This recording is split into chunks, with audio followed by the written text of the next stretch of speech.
他提前出差回家，准备给妻子一个惊喜，谁知刚进门就发现桌上多了份离婚协议。心灰意冷的他本打算签字，可手中的铅笔总是离奇折断，但包里却找不到第二支笔，于是他只能穿着浴袍出门购买。不料心不在焉的他又不小心将刚买的笔掉在了马路上，偏偏就在他弯腰去捡之际，一辆疾驶的轿车突然撞了过来。之后杰克被送到医院，身体多处擦伤，还坐上了轮椅，而那个肇事司机并未推责。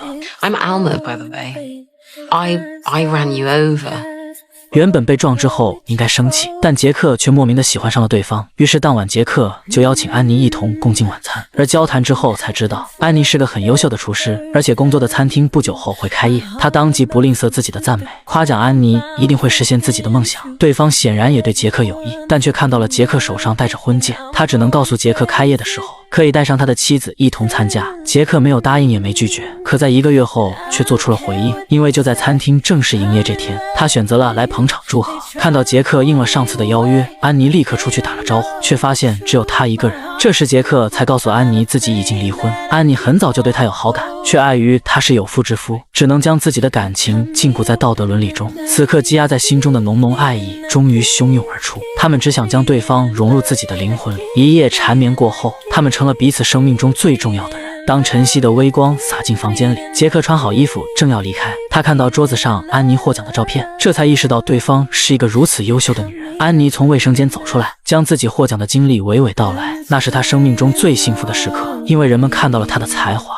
并给予了很大的肯定。很快两人正式成为彼此的恋人，他们会一起出现在早市的街头，挑选着午餐要用的食材，那是一段人间最美好的热恋时光。杰克毫不忌讳谈起与前妻的往事，由于工作两人长期两地分居，最终前妻无法忍受这种一直往返于2个城市的生活，选择了背叛这段感情，而他们的婚姻也走到了尽头。杰克谈及家庭与婚姻时，他很希望能有个可爱的孩子，那将是他与爱人生命的延续。但在遇到杰克前，安妮其实一直是个单身主义者，对于他来说，孩子反而是束缚。这是两人第一次意见不合，安妮处理的方式是转移话题，她教杰克如何完美打出一个鸡蛋，然而对方的思绪却依旧停留在刚才的争吵上，完全没有听到他说了什么。杰克没忍住再次与他讨论起这个话题，可惜两人仍旧无法说服彼此。而经过这次争吵，两人有1个星期没有见过对方，最终还是杰克先一步败下阵来。他想登门来找安妮道歉，奈何他有一个十分不好的毛病，那就是一和别人谈心就紧张，有时连一句完整的话都说不出来。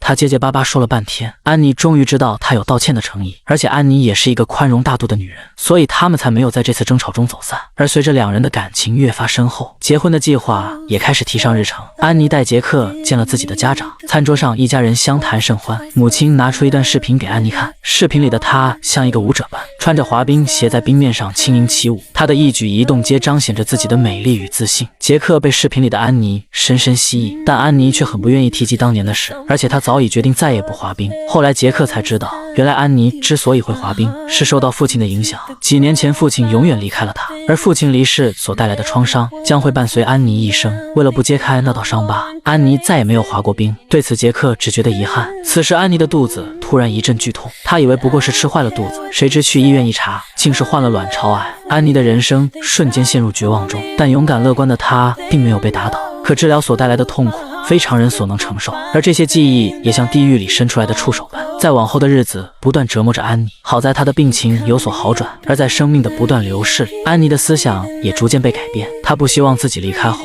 杰克独自一个人活在这个世界上，所以安妮做了一个大胆的决定，她要在患癌期间生一个孩子。好在杰克也尊重她的选择，于是两人开启备孕日常。但由于安妮的身体不好，她的怀孕计划迟迟没有动静。就在两人都要绝望之际，验孕棒上的2条杠重新燃起了他们的希望。可安妮怀孕的过程却比一般女人还要困难，杰克每天都会细心为她记录着身体状况。没想到就在这天路过加油站时，上厕所的安妮突然来了反应。然而就在这个关键时刻，卫生间的门却意外卡住了。焦急无比的杰克找来工作人员，谁知钥匙也意外的被折断。可杰克再也顾不上其他，嘱咐安妮往里面退后，就开始猛踹卫生间的门。好在结果并没为他的焦虑添堵，但等杰克将安妮紧急送往医院时，却发现孩子已经迫不及待露了头。无奈之下，杰克只能在救护车赶来之前拨打产科电话，让他们现场知道。就连加油站的工作人员也打起了12分精神在旁协助。最终在所有人的期盼和焦急中，婴儿用啼哭宣告了自己的到来。生命的奇迹如烟花在夜晚绽放，也如花朵般在晨曦中盛开。韵律在降生的瞬间回荡，开始谱写宇宙最美的乐章。看着与自己紧密连接的孩子，杰克只觉得所有的辛苦都值了。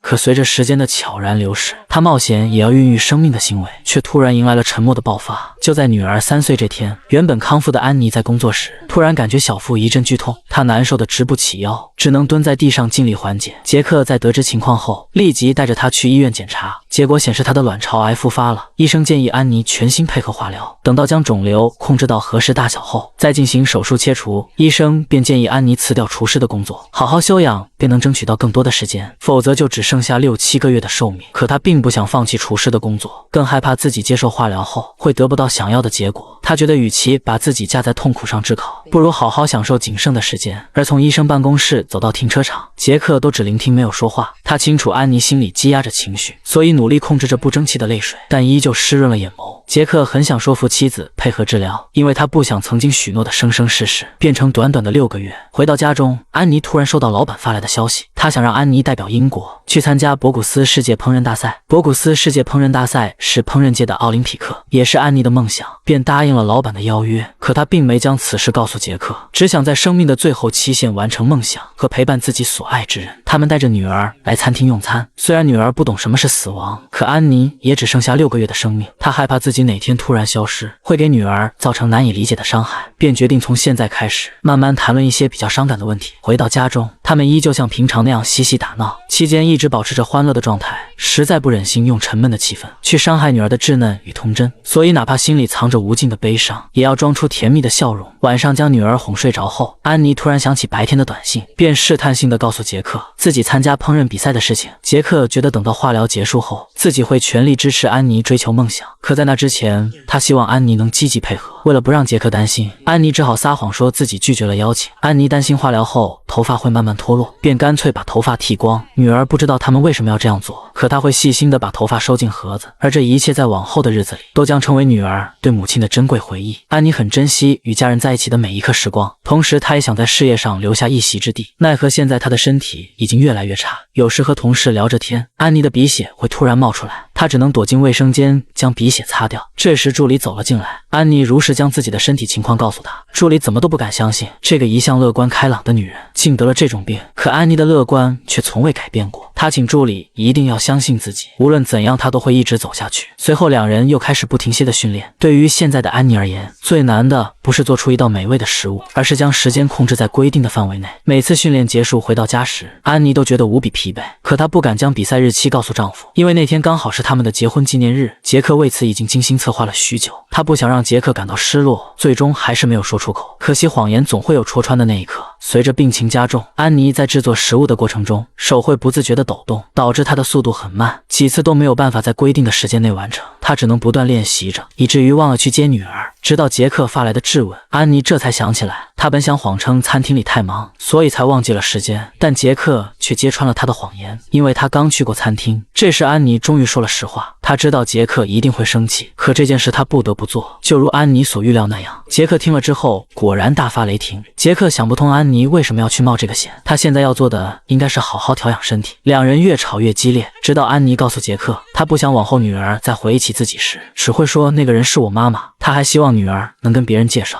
自己的妈妈是个优秀的厨师，而且她想让女儿亲眼见证这场比赛，把最美好的时刻永远烙印在女儿的记忆里。她一直都是个要强的女人，即便已经快走到生命的尽头，也依旧要像一道彩虹般活着。Or maybe I actually just can't bear the thought of being forgotten. I'm not sure which is worse. 为了提高身体素质，安妮每天早上都会去晨练。她路过一家溜冰场，并在此驻足了许久。那是他一生都无法抹去的痛，也是他与这个世界的不解之结。随后，安妮来到助手家里，令他没有想到的是，助手也将自己的头发剃了。他在用自己的方式支持安妮。安妮凭借自己的实力闯入决赛，而时间也很快来到决赛当天，到场的都是国际知名大厨，观众席上更是人声鼎沸。杰克抱着女儿坐在人群中，比赛过程异常紧张，他时不时为妻子捏一把汗，但安妮却比他想象中的还要沉稳。可眼看时间只剩最后几秒，安妮却在此刻突然紧张起来，她的手已经抖到无法继续操作。好在助理及时将她手里的活接了过去。终于在倒计时结束前，两人完美的完成了最后一道食物。然而到了最关键的公布结果环节，安妮却选择离开现场，因为结果对她而言已经不再重要。她已实现了最后的梦想，这就足够了。但现在她有更重要的事。安妮带着杰克和女儿来到溜冰场，这是父亲去世后她第一次穿上溜冰鞋。她教女儿学会溜冰，然后便放开女儿的手，独自在冰面上滑行。